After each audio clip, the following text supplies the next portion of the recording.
All of the views and opinions expressed here are those of the individual speaking and may not be representative of KONIG American. At times, language may be considered vulgar. Listener discretion is suggested. You are now listening to the KONIG Behind the Wheel podcast.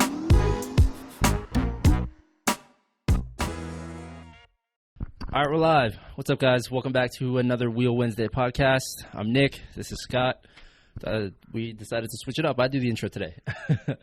So really quick before we get started, I want to talk about our wheel giveaway. So this is the last time we're going to announce it on the podcast, right? That's it. Next week we're going to announce the winner. How are we going to do that? Yeah, So we will definitely email the winner. That's going to be. So if you're looking for where's that notification coming, it will be through email. And, we've had a couple questions about, well, if I subscribe to both lists, how do I know, if I'm entered? And the answer is We're going to take that email right from our email sign-up list, contact you, and we will, the day the contest ends, we actually can export out our subscriber list from YouTube, and we're just going to cross-reference. So we'll contact with you through email, and we'll say, we need to verify your subscriber handle, and then we'll somehow do some sort of message or something. We'll figure that out. But this is just a fun giveaway. So we feel that we should be able to do this well, and that's it. So I would say, because we have the holiday coming up in just a few days, I would say probably by the time we get correspondence back and forth, we'll give everybody 24 hours to respond. After 24 hours of that email going out, we'll move on. So, Listen, sometime next week, you need to pay attention to your email. You need to check your emails. Check your email. So that's it. And we've said it several times where we keep posting, we keep making posts about it. All you need to do is be subscribed to both our newsletter and our YouTube channel. To do that, head over to konigwheels.com/subscribe. And then also make sure you turn on the notifications and all that so you can see when we actually do announce the winner. Hey, Nick. Yes. All right. So anyhow, damn it, Scott. But that's it. So I think we're gonna let's move on. Let's get right into it. All right. Let's jump into today's topic. What is today's topic, Scott? Today, we are talking about we usually do questions at the end, right? But today's a little different, and the reason is because we get a lot of questions that kind of border around one topic, and today we're going to try to walk through that. And we're going to give you, by the way, a few weeks ago or a couple weeks ago or last week, I don't even remember where we're at anymore. But at some point, we did a podcast on preventing wheel damage, and it's a really good one. I was saying this to Nick earlier. Last podcast, right? So I was saying that to Nick earlier. Like, I think that was one of my favorite ones so far, and he's like, why? And like, of all the ones we've done, why that one? But the reason is because I think that was one of the ones where we really addressed a lot of topics that we get in some way or another, quite a decent amount. And a lot of the stuff, it has nothing to do with our wheels. It has to do with wheels in general. It has to do with owning a car. Right. So there was no information that we provided in that podcast that doesn't work for every single person that owns a car.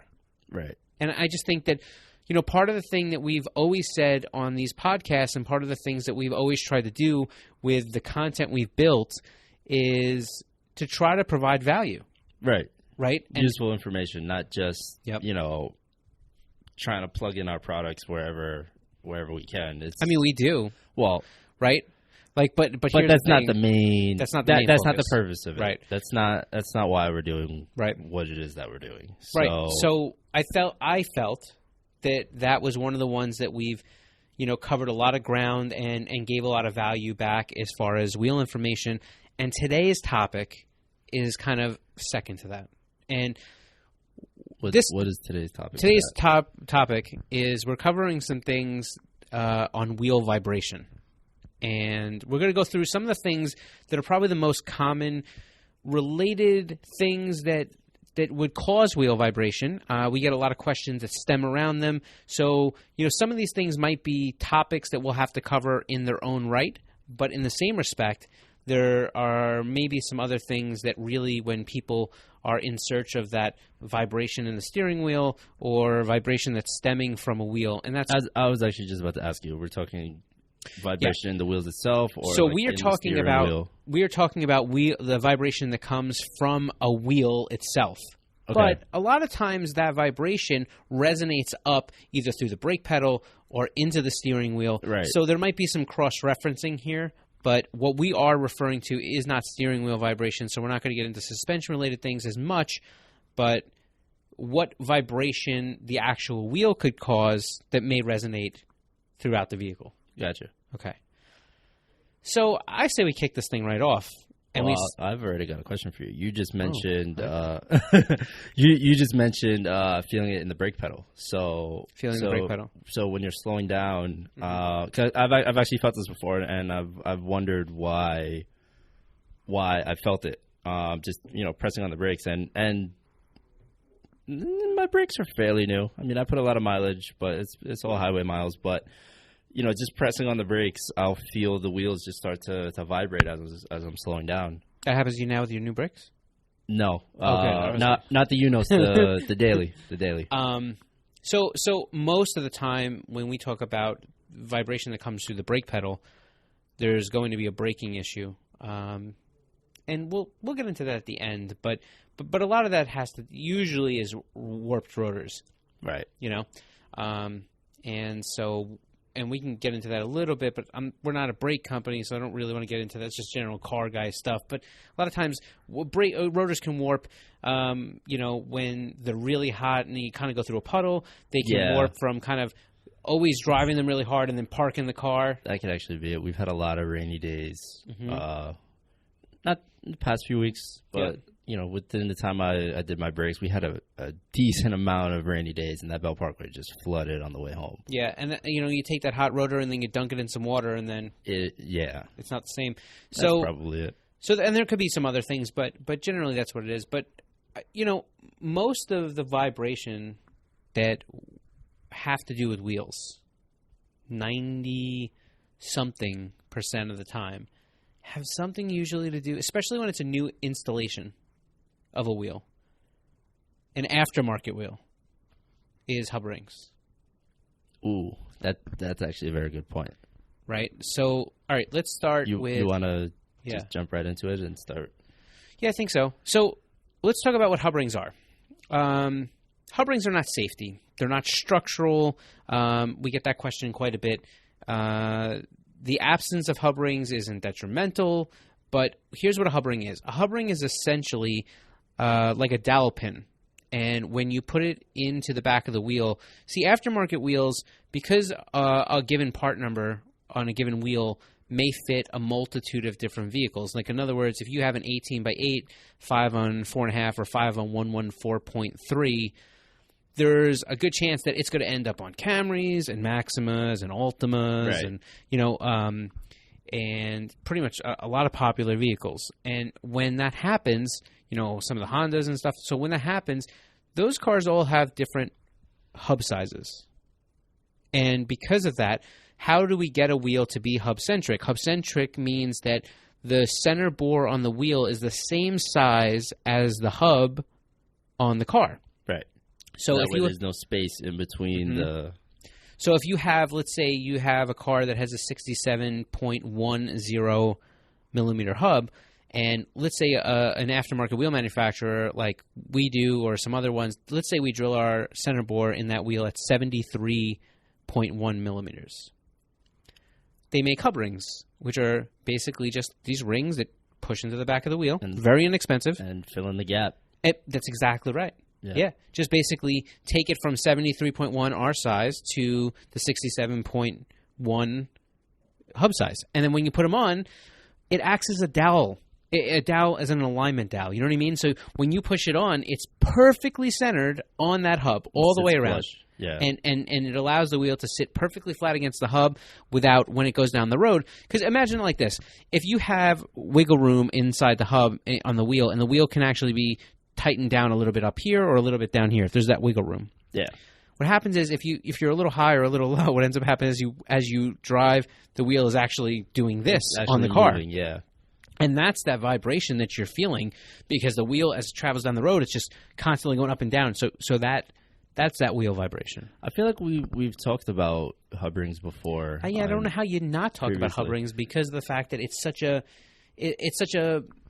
installation part of the wheel. I don't remember which podcast it was. I think we were talking about the different types of hub rings that there are. Maybe you know. Maybe you subscribed. Did you click that subscribe button? If you guys know which podcast that is, leave that in the comments below. And if you subscribed, or if you didn't subscribe, now's a great time. Just click that button that's probably this way. Is it? I don't know. It doesn't matter. So yeah, it is this way. Okay. So hub rings. Yeah, we've probably covered it a bunch of times. That's what it is. It's a dowel pin. It allows it, once the wheel is tightened to the vehicle, that dowel pin, that hub ring, does nothing because now the wheel is tightened and torqued at that, in that correct position. So that's what a hub ring is, and it's basic. And let's go with number 2, the most questioned, as long as we're on hub rings. This has nothing to do with the wheel vibration. Metal or plastic? I feel like this is paper or plastic. That's what we spoke about before. Yes. So metal or plastic? Our standpoint is we prefer plastic, and here's why. A metal hub ring, which is usually aluminum, it's going to pick up some of that corrosion. It kind of, the individual heat cycles, whatever it may be. And so what ends up happening is when you put that on the car for a long period of time, everybody knows that point where they've tried to take their wheel off and they get the lug nuts off, and then the wheels you have to kick the top of the wheel. Yeah. It's because there's corrosion on that hub or corrosion into the wheel and the hub, and they're two different metals. So now you're adding another metal in between those two metals. And anyhow, so a lot of corrosion builds up. The plastic ones don't tend to have that corrosion, at all. And they allow the wheel to come off very easily, reliably, time after time. And, to the people that say things, again, it's not a structural piece. Once the wheel is tight, the hub ring doesn't do anything, right? It's just there. It's just there. So, we've had people say like race guys that everything gets so hot, I'll melt the metal hub ring. You mean the plastic hub ring? Right. That's a good catch by Nick. Right. That you'll melt the plastic hub ring. And the answer is, we service a lot of race vehicles, and we sponsor a lot of race teams and, all types of racing. Drifting, autocross, road racing. Have we ever gotten any type of complaints? I have plastic. I have rarely seen it. There was an endurance car once. The car was, they were braking, glowing brakes kind of thing. Not much heat will transfer into the way of that hub area that could cause the melting issue, right? Right.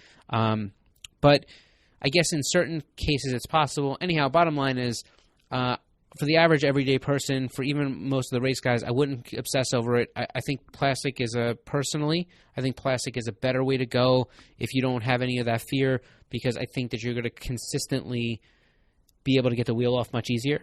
All right.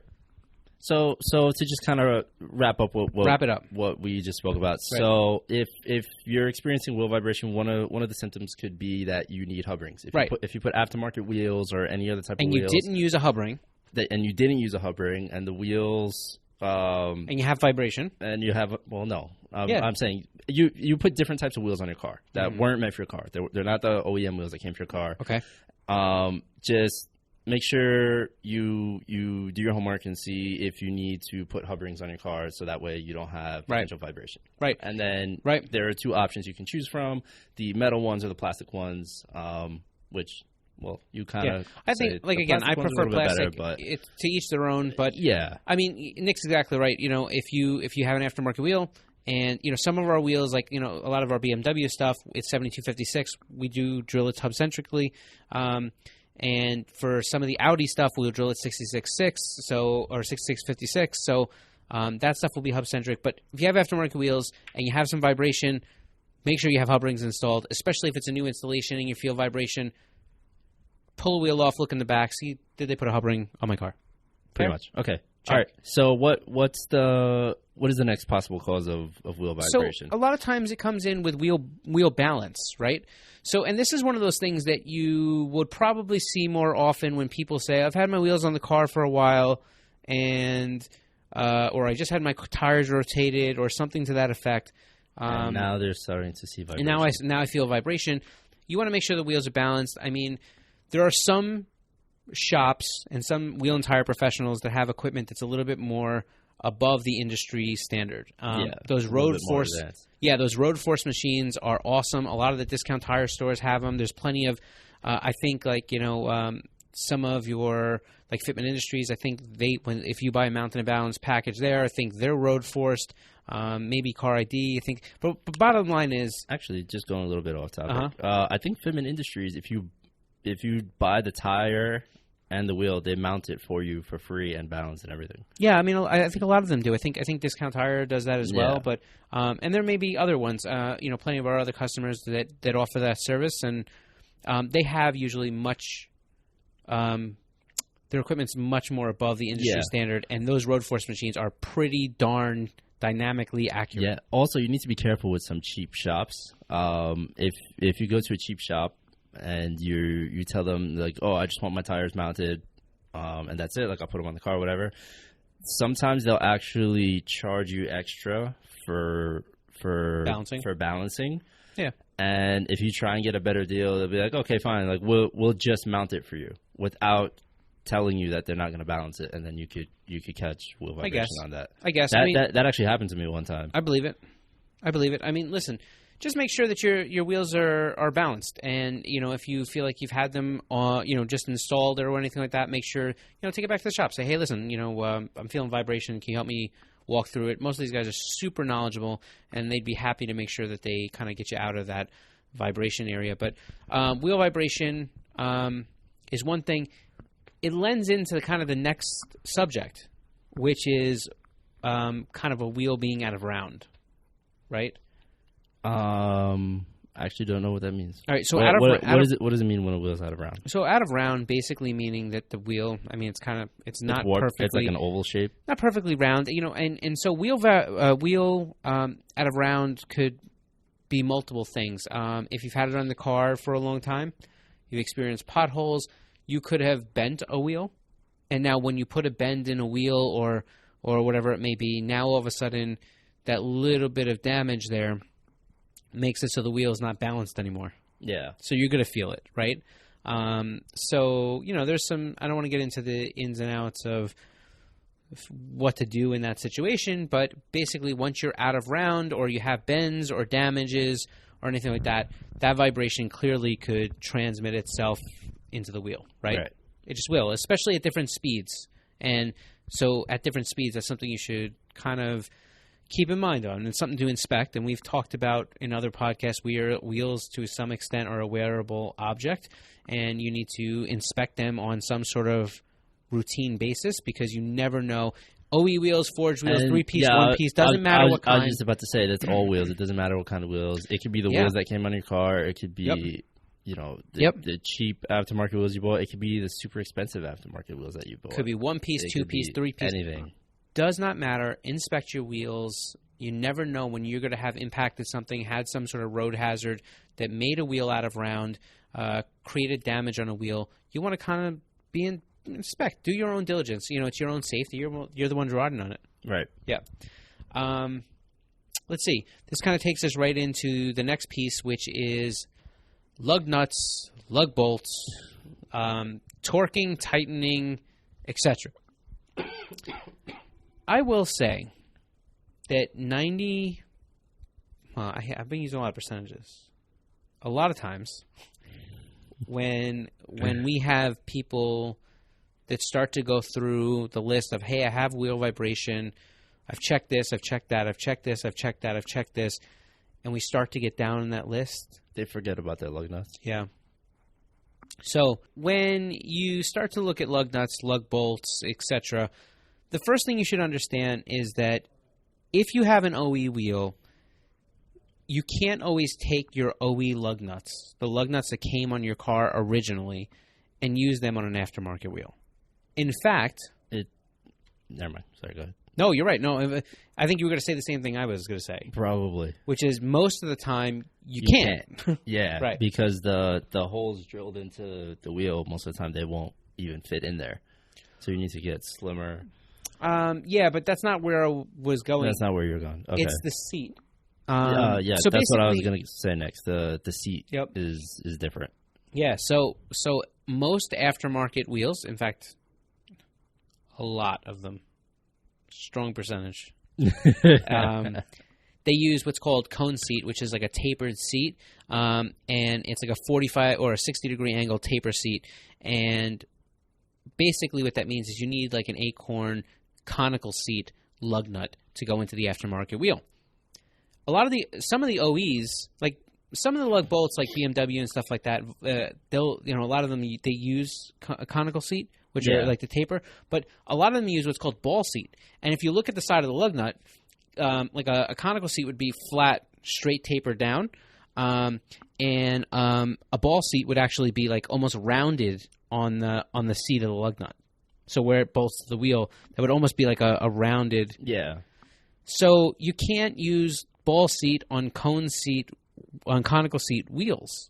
What will end up happening is the wheel, they'll be tight for a little bit, and then eventually the wheel will start to vibrate and come loose off the car. So it's really, really important that you have the right lug nuts, the proper hardware for the keep your car wheels on. And for the wheel. And if you're not sure, ask. And most of these packages, whether you're buying them online or you're going to a local a wheel and tire installation place, they'll supply you with a mounting installation kit. Right. And if you're not sure what to do or what to order, then make sure you talk to your retailer, talk to your installer, and make sure that you have the right stuff on your vehicle. Yeah, most places Yep. will supply that for you. That's right. Almost every place I've gotten wheels from has supplied them, not only for me but for my friends. So right. Yeah, no, I agree. So make sure they're the right ones. The other thing is too that like especially if you've gotten new wheels recently, there is a torque sequence. I think it's like every after 25 miles of putting them on and different things. There's different types of lug nuts. You want to make sure that you periodically check the torque and make sure your lug nuts are tight. And so, especially if you're having a wheel vibration, listen, go through these things. Do I have hub rings in my wheel? Are my wheels in balance? Do I have any damage on a wheel? Inspect the wheel. Lug nuts, are my lug nuts tight where they're supposed to be? Am I using the right lug nut hardware? I mean, if you just go through this list, most of the time you're going to catch any issue that you would have had in that list, right? So are you using the right ones, whatever? I mean, there's different types of lug nuts, especially if you get into the racing world. There's aluminum lug nuts, there's steel lug nuts, you know what I mean? People have titanium lug nuts and forged lug nuts. And so make sure you check the torque on your lug nuts. You put them on you put them on once, you torque them down with a torque wrench. I hope that's what you're doing. Like you're not using an impact gun. You don't just do 3. Right. Yeah, you gotta use the torque wrench. Make sure they're torqued properly, and if you've done a lot of these things, you'll capture most of the things that cause wheel vibration. Because of the nature of where we're at, I think it's important that we touch on a couple issues loosely that are not related to the wheel. Suspension and tie rods. Yeah, I mean, but we could end up there. Let's go back to your first point. Okay. Yes, the first thing you opened up with. I don't remember. What was brakes. It? Brakes, yes. Okay, that's what we started with. Yeah, my Honda brakes should probably be changed. Right. So some other things that are not necessarily related to the wheel that could cause some vibration in that corner, wheel braking issues. Rotors could be warped. That's, again, we kind of spoke about that at the top of the podcast. And, things like pad binding or uneven pad wear or, sometimes the pins in the calipers, they get stuck and they don't allow. Yeah. So any of that. Calipers. Yeah, stuff like that. So that could potentially be an issue. Suspension, as you pointed out before. Yeah. I'm laughing because I actually did this once and I'm a little embarrassed, but screw it. I'm going to say it anyway. So, making sure your struts are tightened down. Yeah.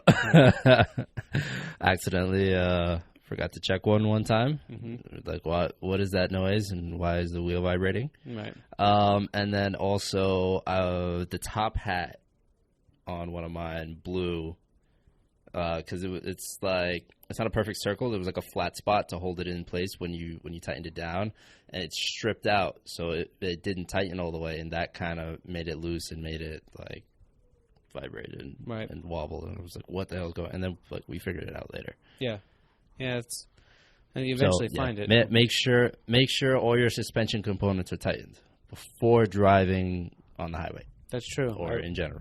That's a good safety disclaimer if I've ever heard one.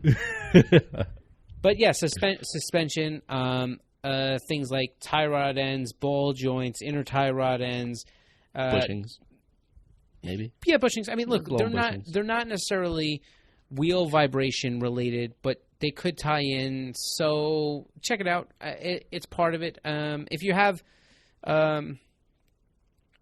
Well, actually, I'll get into this in a second. But again, the same thing would kind of go with alignments. You know what I mean? It's possible for you to have, impacted in something, impacting something on the street, hit a curb, whatever it may be, right. And you could potentially have, thrown your car out of alignment to the point where you're getting some vibration. That's not really wheel vibration, but it's worth mentioning because it kind of falls into that stuff. It is worth mentioning. Again, that's something that's happened to me driving. I don't know what happened to my suspension. I think it was the driver's side was shot. This was back on my Civic, and the car wouldn't. First of all, it wouldn't drive straight. I don't know how. I don't know how that happened, but it wouldn't drive straight. And then when I would get up to like a normal speed, you could just feel it going back and forth, just nonstop. I was like, all right, this is very, very, very, very bad. I was like, we need to fix this now. Yeah. No, I mean, I get it. Suspension can definitely do a number of on damage. On vibration. Here's a pro tip for you. Let's say you have wheel vibration and it feels like it's coming from one spot on the car. Let's say you feel like it's coming from the front right or the front left or whatever it may be. This is the quickest way to narrow down if it's the part of the wheel or something else. Take the wheel off the car in the corner it's in and move it. Some cars you can't go, listen, and sometimes you're going to be bound. If you have a staggered car, that has different size wheels front to back, different width wheels front to back, and unfortunately, you also have directional tires. Then you're you can't really do this. But for most of the cars, like if you have a regular, front-wheel drive car where you do rotate the tires, then what you can do is you can, if you feel the vibration just the front right or just the front left, take that wheel off. Swap it to another corner. Swap it to another corner and see if the vibration follows. And if it does, boom, you figured it out. Most likely in that time you have an issue where you have some wheel damage, wheel out of round, maybe the balance is off, maybe you have whatever. There's one other thing we didn't talk about with wheel vibration. I was actually just about to say, I think I just talked myself into it. Tire. Mm-hmm. Bubble in the tire. Or any type of tire damage, really. I mean, again, something that's happened to me. I caught a bubble in my tire, and I felt it. And when I think this was on my first car, I brought it to the shop, and they were like, oh, yeah, it's vibrating because you have this gigantic bubble. It was like a baseball was just sticking out of the inner side of my tire, and they were like, you need to change these tires now. Yeah, bubbles are pretty damaging. I have not had a lot of experience where the bubble causes the vibration, but what I have seen is there's a lot of we've seen plenty over the times that people they think it's the wheel, and this has even happened on a brand new wheel and tire installation.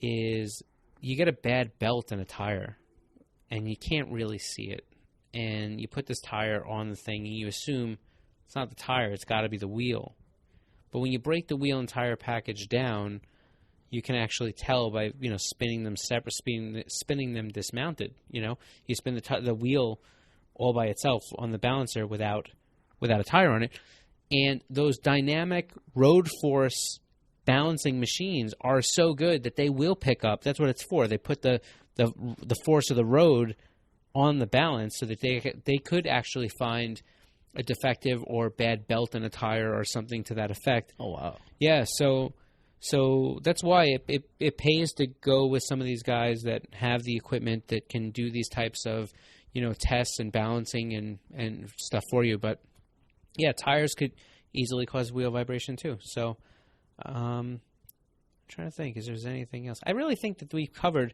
I think that's it. Most of it. Yeah. So I don't know. I hope this was super useful for you guys. Like I said, we're trying to give you some information that helps you when you're trying to decipher things in general, especially wheel information. So, I hope that what we did was we took a lot of, random questions or information that we have maybe on our website, and we've kind of tried to translate it into the podcast so people could listen to it if you want to. Yeah. Yeah. So is that it? Are we done with wheel vibration? I think so.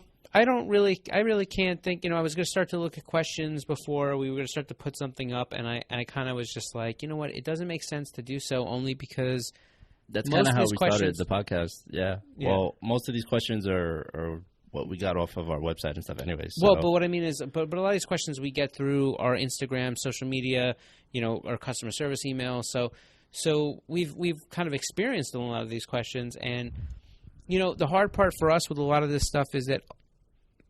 I'm not saying this just because of any defense or anything, but a lot of times this information or us walking you through this is very difficult because so many times it's not necessarily the wheel. It becomes one of these other factors. Right. And when you talk about these other factors, the best person to identify and catch this is the installer, the person that's right there in front of the car. They can go through this list that's trained. They can quickly look at things and figure out, oh, you have a hub ring, you don't have a hub ring. Oh no, look at the tire. Let's try to balance it again. Oh, and so we're just trying to give you some general information that you can go through at home. So let's touch on this. Tires. If you're having a wheel vibration, things you want to look at. So tires. We said tires, brakes, hub rings. Wheel balance, out of round conditions, lug nuts are properly torqued, and you're using the right lug nuts. Right. Make sure you can check any suspension issues if you really want. There's plenty of information out there on the old interweb. You just say interweb. Oh yeah. I got stuck on this fast and loud thing. I was watching Fast and Loud the other night on TV, and anyhow. So, anyways. I think that's pretty much it. Yeah. Don't forget that this is only the last few days of the wheel giveaway. The end of the month is coming up soon. What is today's date? Today is the 28th. So we only have three more days? Yeah, you pretty much got to the 31st or 30th? I don't know. We have 31 days in August? I don't know. It's terrible. Not enough days. Didn't pay attention in primary school. Nope. It's 31. 31. Okay. So that's it. I think that's it for this episode of Wheel Wednesday Podcast. Thanks for tuning in. We appreciate it. For more information on the podcast, head over to konigwheels.com/podcast. We have all our things there as far as where you can subscribe on iTunes, Google Play, etc., etc. We always appreciate if you give us a thumbs up and if you subscribe down in that direction, I hope. I think it's this way. It's probably behind us. Looking for the button. No, it's got to be below. It's there. Is it? It's down there. Anyhow, subscribe. Give us a thumbs up if you don't mind. And if you have any information, comments, questions, anything like that, leave it down below. We appreciate it. That's it. We're out of here. Peace. Drop the mic.